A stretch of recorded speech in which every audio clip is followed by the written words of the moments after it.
औज़ुबिल्लाहि मिनश्शैतानिर्रजीम बिस्मिल्लाहिर्रहमानिर्रहीम। अॼु आचर जो ॾींहुं आहे ऐं 15 तारीख़ फेबरवरी 2026 आहे। अॼु असां निकिता आहियूं ज़मीनुनि जे सैर जे लाइ। ही विज़िट आहे माशाणीअ जे तरफ़ जेके ज़मीनूं आहिनि उन्हनि ॾांहुं। ऐं असां लथासीं बाईपास वटां, जेको सैदनि जो क़ब्रिस्तान आहे उतां। ऐं असां ही वञी रहिया आहियूं। बिल्कुलु हिन तरफ़ बि असांखे ज़मीनुनि में लूसण, कणिक, फीज़ ऐं सरेहां सां ज़मीनूं जेको आहे सो भरियल नज़र अचनि थियूं। ही असां पहुता आहियूं साईं नाने अहमद जो जेके ज़मीनूं आहिनि उन्हनि ॾांहुं। ऐं असांजे साम्हूं ही चणनि जी पली आहे। उन मंझां असांजो दोस्त सुमरो साहिबु आहे जेको गदु सोए रहियो आहे ज़मीन मां। ऐं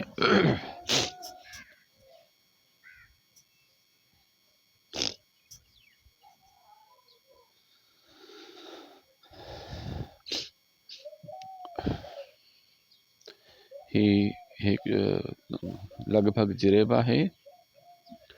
ऐं हिन जे भरिसां वारी साइड में वरी ही फीज़ आहिनि। ऐं हिन फीज़नि में बि कमु हली रहियो आहे जेके पटाई चइबो आहे फीज़नि जी। ऐं ही हींअर ई ज़मीन तयारु करे उन में बि बिज पोखियो वियो आहे।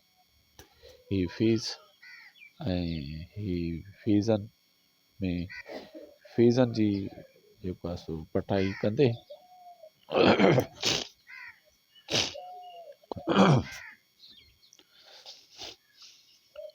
ही आहे असांजो महिनतकश हारी वज़ीर अली सुमरो साहिब जन, जेके पंहिंजे ज़मीन में फीज़नि जी जेको आहे सो पटाई उहो करे रहिया आहिनि। तव्हांजे स्क्रीन ते वज़ीर अली सुमरो साहिब जन पटाई कंदे। खेती ॿाड़ी जो जेको कमु आहे यकीनन उहो महिनत ऐं मशक़त जो कमु आहे। ऐं उन सां गॾु उन में सलीक़े जी बि ज़रूरत आहे। उहो जेको कमु उते कजे थो उन कम में हिकिड़ो तरीक़ो हुजे, हिकिड़ो सलीक़ो हुजे, त उन तरह सां उहो कमु बि थी पंहिंजे पाए तकमील ते पहुचंदो ऐं एतिरो थक बि उहो न थींदो।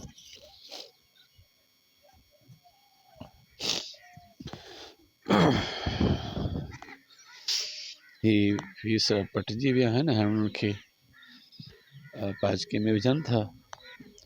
जॾहिं इहो पाचको भरिजी वेंदो त पोइ उनखे वरी खणी वञी मार्केट में कपाईंदा।